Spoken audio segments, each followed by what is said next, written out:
Mate, tell me about Strictly. Tell me about that, because I guess we're all the same. I sit down with Soph, my wife, and my two girls, and we watch it. That time of the year comes, and we just can't stop watching it because it's such a great, easy watch. But what's it like? What's the whole process like? For me, it was unorthodox in the fashion in which I went in the beginning. I'd auditioned for Strictly the year before, or I think 2 years before, and for whatever reason, didn't kind of make it. They didn't feel that I was the right fit, or whatever it were. And a couple of years later, they just randomly got a call off my agent saying, Kelvin, are you sat down? Because he knew how much I wanted to do it. I'd love this show, and I used to watch it, and I thought, well, I've never danced, but I feel like I've got rhythm. Every time we go to a birthday or a wedding or something, I'm always I'm always up dancing, and I was brought up on Northern Soul music, Motown. I felt like I had a bit of groove in me, and I just thought I'd give it a go. I'd have a dig, and like anything, I'd give absolutely my best, and what I knew is that I'm pretty sure the audience have only ever seen me for 20 years playing a farmer. That when they see me as me, I'm going to be not what they expected. And I thought, and I was excited at the fact of being able to show people that I'm not what you think, And so my agent knew all this, and he just said, listen, are you sat down?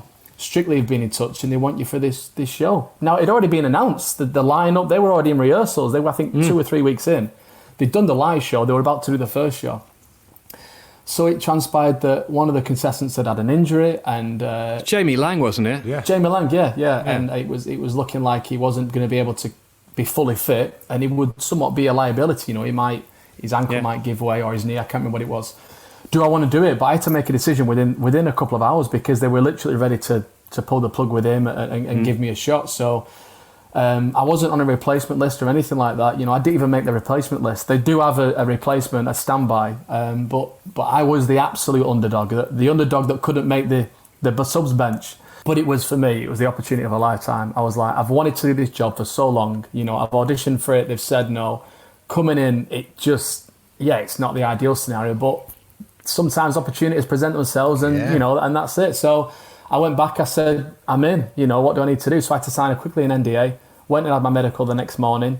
It was just surreal. I had a crash course meeting with all the execs saying that we're going to keep it under wraps for a week if we can. You're going to go meet your partner, you're going to meet all the team, not the celebrities, not the professional dancers, but just kind of your runner and everything like that. So I did that, and it was just a whirlwind. I was kind of just taking everything in. Went away to Rome that weekend with my wife, and then the news broke while I was away that weekend, and it was just a bizarre. Then I came back, trained for 2 weeks, just ridiculously hard, 12-hour days, so intense. Really? So that's not just PR stuff when we hear all the celebs going, it's hard work, we're in our Cuban heel shoes all day long. It is like that, yeah? Jason, I've run marathons, I've done triathlons, that is the hardest I've ever worked. I can believe it as well, because I'm still astounded by what you said a few minutes ago, where you've never danced before. Because I just assumed, and forgive me, and I hope this isn't insulting, but for somebody who's obviously been on the screens for a lot of years, I wondered whether you were one of those kind of kids who done a bit of acting, done a bit of singing, done a bit of dancing, a bit of an all-rounder in the entertainment world. But the fact that you haven't, because I can still remember, and Jason, you'll be the same, you will have been sat there with Soph, and I was sat here on the sofa with Nick, my missus, and you came out with Oti. And I kind of thought, oh, look, there's Kelvin, because obviously we've met a few years ago and stuff like that. And I thought, I'm really chuffed that you're on this. And then suddenly the moves that you were breaking out, and I don't know, was it a samba or something that you started with? It was something Latin anyway. And you're in this sort of bluey outfit. And I think the whole country did the same thing.